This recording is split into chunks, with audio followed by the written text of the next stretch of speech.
Today I will be talking about four different leadership theories, starting with contingency leadership theory, continuum leadership theory, path goal leadership theory, and finally leadership substitute theory. Looking at the contingency leadership model developed by Fiedler, Fiedler asserts that there's no best leadership style. A leader's effectiveness is based on two factors, the leadership style and the situational favorableness. Fiedler believed that a leader's style is fixed and that it's either task-oriented or relationship-oriented. And a leader's style can be favorable or unfavorable in any given situation. And Fiedler developed what is known as LPC, the least preferred coworker, in order to measure the situational favorableness for the leader. The LPC scale is used to generate a cumulative score, and then based on your perception of your coworkers' characteristics, traits, and attitudes, a LPC score is generated. Next is situational favorableness, which has three factors. The first factor is the leader-member relations and the level of trust. If the level of trust is low or high, the second factor is the task structure. The task structure can either be repetitive or non-repetitive, and structured or non-structured. The more structured, the more favorable the situation. And then the third situational favorableness based on the three factors are positional power, and that is the amount of power that a leader has to direct a group and the ability to either reward or punish. So based on the situation, you can look at this contingency leadership model and follow the decision tree, which will lead you to the appropriate style based on task or relationship. The next model is the continuum model, which was developed by Tannenbaum and Schmidt. And basically with this model, Tannenbaum and Schmidt state that a leadership behavior is on a continuum that ranges from a ball-centered to a subordinated-centered leadership. With this model, it allows for situational factors such as the need for urgency in leadership and decision-making, and focuses on who makes the decision, whether it is the subordinate who makes the decision or it is the manager who makes the decision. The continuum represents a range of actions that's related to the degree of authority either used by the leader or manager, or the area of freedom available to non-managers or subordinates.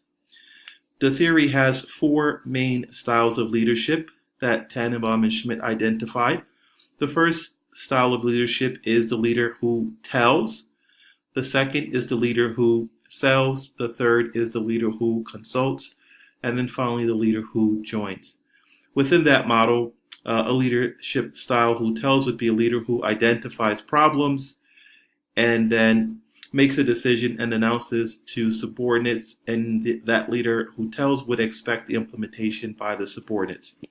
A leadership style who sells would be a leader who sells or makes decision, but attempts to overcome resistance through discussion and persuasion. So a manager who sells would try to get buy-in from their subordinates. The third would be the leadership style that consults. The leader would identify a problem and present it to the group and listen to advice and suggestions before making a decision. And then finally, joins, which would be a leader who defines the problem and passes on solving and decision-making to the group. One of the major criticisms of the Tannenbaum-Schmidt continuum model is that the model is more descriptive than prescriptive. So the model itself does not tell you which leadership style should be used in any particular given situation. The next contingency theory model that I will be talking about is the path to goal theory.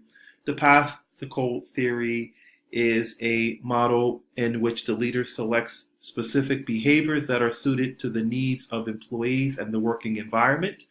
This model has three different steps. So the first step would be to determine the employee and the environment characteristics. The second would be to select the leadership style. And then the third step would be to focus on motivational factors that would help an employee succeed. This model was developed by House, and he defined four different types of leadership style. The first type of leadership style is directive, or telling an employee what to do or how to perform a task. The second leadership style is supportive, so when followers are highly skilled and they don't want an autocratic leader. Next would be participative, where the followers are highly skilled and they want to be involved in a decision-making process. And then finally is achievement, where the leader sets out a difficult goal and shows confidence in the ability of his followers to meet the expectation. The main focus of this path to goal theory is to help employees basically overcome obstacles. When an obstacle becomes too strong, generally a leader would need to step in and help the employee overcome the obstacle by working with the employee to select the path to work around the obstacle, and then the employee's motivation would be to excel at the established goals.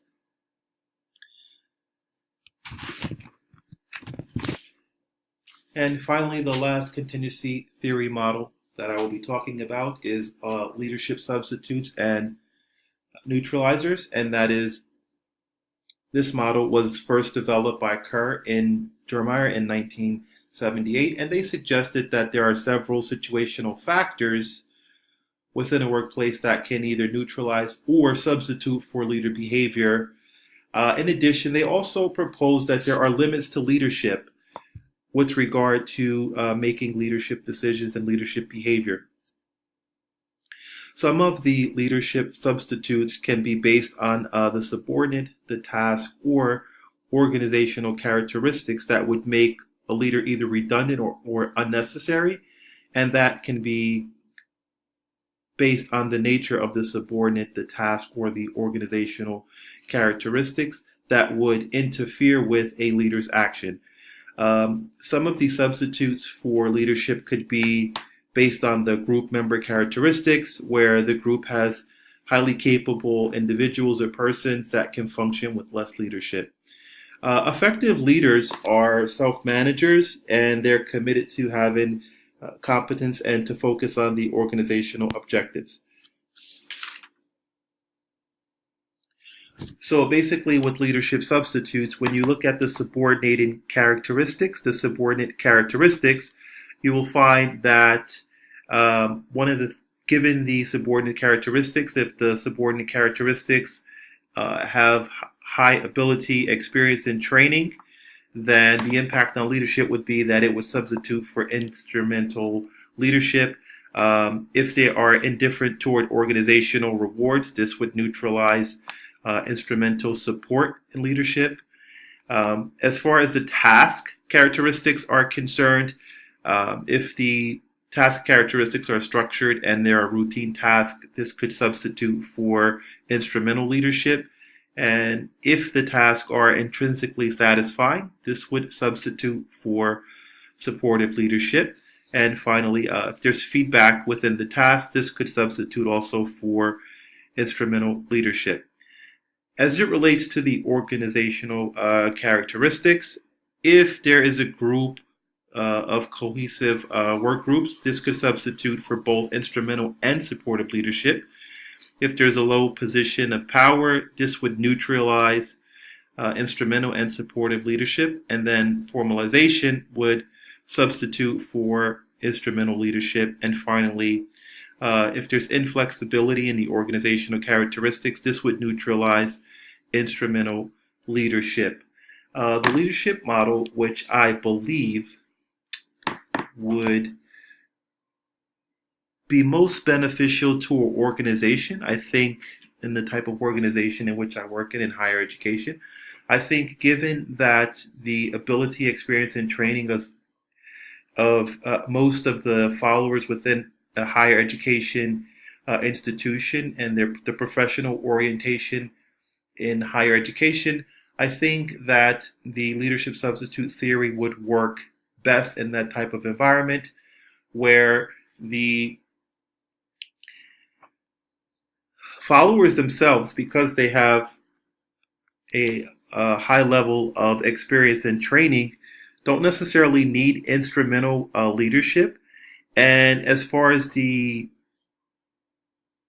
organizational rewards, I think that there's not much of a carrot and stick type of environment in higher education. I would say that the carrot and stick might be more geared toward corporate America. But in higher education, I think that there's an indifference toward the organization and rewards. So I think that that might neutralize the instrumental and supportive leadership. Um, I think that a lot of the work that is done in higher education for educators, most of it is structured and pretty routine, structured in the sense that there's a developed curriculum and most of the daily routines that an educator would need to follow. There are routine tasks. There is some feedback with the task through observation from superiors as well as through student surveys. So I think that that would substitute for instrumental leadership. And I think that the job is intrinsically satisfying, so that would substitute for supportive leadership. In terms of the organizational characteristics in higher education where I work, I think that most of the groups, in my case anyway, that we have cohesive work groups where we tend to form committees in order to get things done. I think that this would substitute for instrumental and supportive leadership. And because of the way that our university is set up, where there's each department, I think that the head of the department might have a low position of power overall within the organization. So I think that this would neutralize the instrumental and supportive leadership that might be required otherwise. And I think that overall, within an institution of higher education, that leadership substitute and neutralizer might be the best model to be applied.